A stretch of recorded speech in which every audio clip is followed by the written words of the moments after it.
My name's Mends. And my name's BrokenBones. And together, we're the Mending Army. What's up, everybody? It's BrokenBones here, and welcome to the Mending Army. Today, we're going to be showing you how to build this super easy iron farm.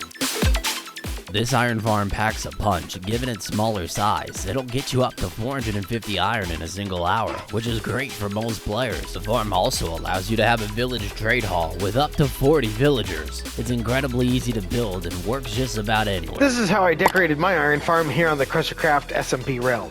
And since every wall in this design has a gap in the middle where you can put a doorway, I've added farms out the back so I could have more items to trade for emeralds with these guys. So, to get things started, you're going to go ahead and pick a center block. This center block can be pretty much anywhere in the world, except it needs to be at least 150 blocks away from any other village. That is not the minimum distance, that's my recommended distance, because I've had villages merge and I've had bad luck with that, so I don't recommend going the minimum 100 blocks. I recommend going at least 150, and you should be fine. Once you have a center block like this, you can pretty much put it anywhere, and all you need to do is go out by 14 blocks in every direction. So go ahead and count out 14 blocks in all 4 directions. And it should look like this when you get that done. And next, you're going to want to go ahead and take the very end. You're going to want to bring that all the way out here like this. You're going to want to bring this all the way over here and bring this all the way around here like that. Bring it up till they meet. Go ahead and do that all the way around and then fill it all in. Now you should have a 29 by 29 block platform. On top of the outer blocks, go ahead and place a 3 block tall wall all the way around the perimeter, making the inside of your farm now 27 by 27 block. Come to the center and look at one of the sides, go to it, and go ahead and knock out the 2 center blocks.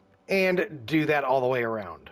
Now pick a side and come to it, and then go ahead and place in it 2 blocks next to the door like that, and 2 blocks next to the door like that. We're going to go ahead and place in it 2 blocks with a gap in the middle, and 2 more blocks with a gap in the middle. And we're going to have 6 on each side. So that's 2, 3, 4, 5, and 6, just like that. Then on this side, we're going to go 2, 3, 4, 5, and 6, just like that. And that should leave you 2 blocks on both sides, and you're going to want to make sure to do that all the way around your farm. Once you have that done, go ahead and come to the center, place 4 blocks just like that, and then once you have 4 blocks, go ahead and count 4 blocks out to the side just like this, and out to every other side just like that.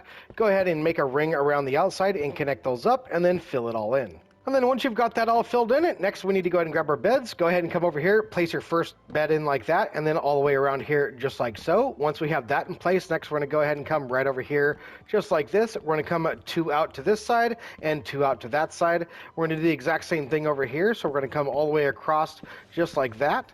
Then once we have that in place, we're going to place in it 3 more beds right here and 3 more beds right here. Then once we have that in place, next we're going to go ahead and come right here just like that, start, and then go ahead and place beds all the way around. You'll notice here we're going to go ahead and turn that way and then do that all the way around. You should see that it'll go ahead and continue that pattern all the way just like that. And if you place one wrong, make sure that you don't miss a spot. Make sure that you place them in this pattern and this pattern only. And then once you have that done, you should see that you have no more space left except for in the middle. Now you can go ahead and take out your blocks here in the middle. And then once you're down to the floor, go ahead and come to one of the sides, placing yourself an iron door with a button on top so you can get in and out, and then do that all the way around. And then once you have that done, you need to ask yourself a question if you're going to be bringing in just 2 villagers in here and then breeding them up here, or if you're going to be bringing all the villagers here from an outside villager breeder. If you have a villager breeder from outside and you're planning on bringing all of your villagers in, you can continue building, but if you're going to be breeding them up here, we can't place blocks on top of these beds yet, and that's because the villagers won't breed if you do that. So if you're going to go ahead and breed them, then go ahead and give them some food and make sure that they see the love hearts, and then once you have that going on, you'll see plenty of kids here shortly. After you give these guys some food, go ahead and leave them alone and go ahead and grab your job blocks. Go ahead and place in your job blocks wherever you'd like them to be, and then go ahead and do that all the way around your farm. And just a pro tip, it does make it a lot easier to get your villagers inside their spots if you have slabs on the outside of their workstations. There we go. See, if you leave them alone long enough, they'll eventually have a child. And now these guys are having babies, so now we just need to let them grow up. We already got 3 of these little baby villagers, and before you know it, you'll have a bunch of them. Yeah, like I said, you're gonna have a ton of these guys before you know it. Now you just gotta wait until they all grow up. And while you're waiting for these guys to grow up, you're gonna notice that your villagers are gonna come to one of these job blocks, and they're gonna be looking straight down at it like this, which is why we left the top block off. What we need to do is we actually need to push you in there.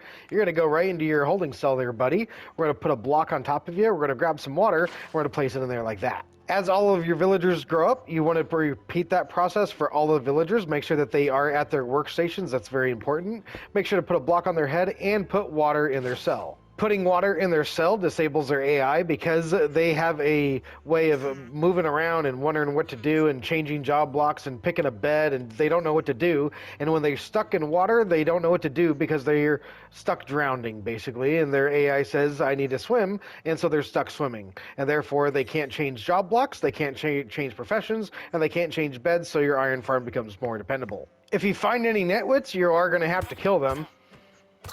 The nitwits are the guys with the green jackets.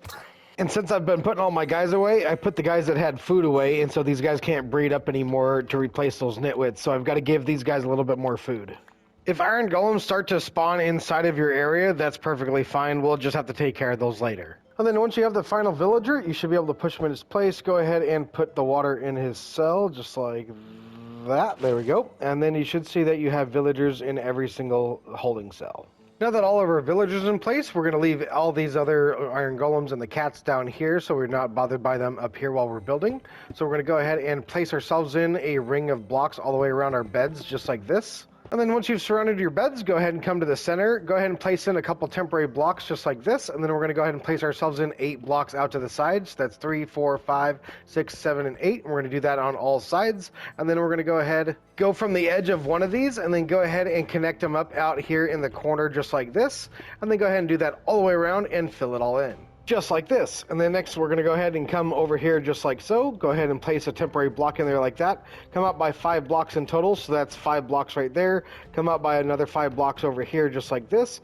We're going to go ahead and fill this in here just like so. And then go ahead and do that on all 4 corners and then connect it all up and then fill that all in. And when you're done, it should look just like this. And as you can see down here, we've got some mobs. Be sure to put some lighting down here in the center so you don't have mobs spawning like I do. Then come back up to your platform. We're going to come out to the outer edge just like this. We're going to place in blocks like this. We're going to take those all the way down and around the entire farm. Then we're going to take all of these blocks and we're going to cap them all with slabs just like this. And when you're all done, that should look just like this all the way around. Next, we need to go ahead and come over to the center. And if you guys want to kill the cats to go ahead and get their string, they do drop string. You can go ahead and put a campfire right in the middle just like that, and they'll go ahead and die on that. However, if you don't want to kill them and you feel bad for them, then go ahead and not put a campfire. You can just leave it empty like that. But I'm going to go ahead and put a campfire in there because I want the string coming from it. So we're going to go ahead and put ourselves 2 walls on top of that just like so. Next, we need to go ahead and grab ourselves some fence gates, either warped wart or the crimson fence gates, either that or you can use signs, but I don't recommend using signs because signs add to the lag. So next we're going to go ahead and crouch and place 3 open fence gates just like this. We're going to come to the other side, we're going to place in it 3 fence gates and then open all of those as well just like this. And then on each side we're going to go ahead and count in 1 block. We're going to place in 1, we're going to count in another, we're going to go ahead and place in 2. Here we're going to place in ourselves 3, and then we're going to go back down to 2 and then 1 just like that. We need to go ahead and open all of these as well. And then once you have that done, you need to do the exact same thing for the other side. So again, we're going to start 1 block in. We're going to place 1, and then 2, and then 3, and then 2, and then 1, just like that. And you should have 1 left over, and then you need to go ahead and open all of them. And once you have that done, it should look just like this. Next, you need to go ahead and pillar up on the outside here and place yourself in some lava right there, and then go ahead and move out of the way so you don't die. And you'll see that they catch on fire, but it doesn't matter because these should be either crimson or wart and they don't burn.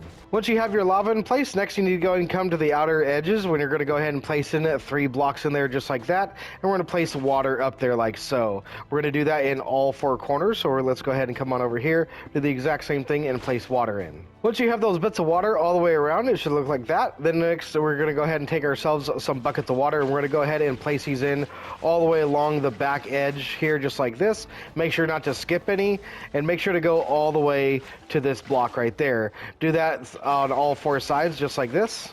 And when you place in the final bits of water, you should see that all of the water drains everything right here to the center and leaves the center open like that. And as you can see, all the items from all of the drops are going down in there. So next we need to go and move on to the collection system and remove all of these mobs. And if you want to make sure that you don't have any spawns of any kind, then go ahead and put some torches in behind your villagers. That'll light up the entire perimeter as well. Now if you're good enough, you can go and get rid of all of your mobs and you can go ahead and kill all of the iron golems. If you're worried about the iron golems, you can also kill them with the lava that we had for the farm. And then once you've gotten rid of all of your mobs, you can go ahead and take care of these slabs right here. We need to go ahead and remove all of these. Then once you've removed all of your slabs, I also like to add a trap door on top of all of the workstations, and this makes it to where you can remove the workstation without losing your villager, because you can flap up the door, and then if you need to, you can go ahead and do whatever you need to do with the workstations. This trap door will also come in handy if you want to zombify your villagers later on to make sure that they don't get out of their holding cells. And then once you have all that in place, your villagers are pretty much done and dusted. Next, we need to go ahead and come over here. We need to go ahead and remove our center block up to our campfire there and have some hoppers coming down here just like so.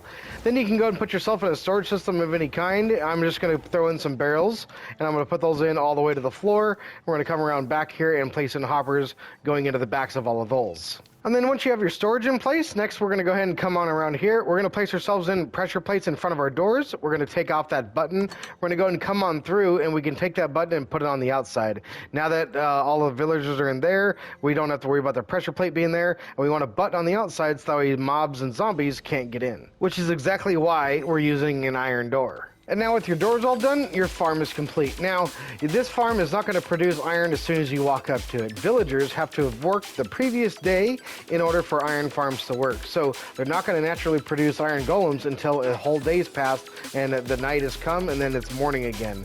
So you can sleep through the night, but a whole day has to pass before iron golems will start spawning in the farm. And with that being said, I hope you guys enjoyed this tutorial. I had a lot of fun building it, and if you enjoyed it too, then be sure to smack that like button for me and subscribe if you guys are new. I'm BrokenBones, this is the Mending Army, and I'll see you guys next time. Take it easy, everybody.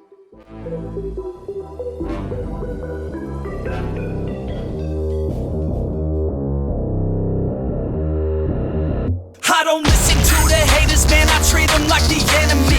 Had a couple traitors, man, but now they know the penalty.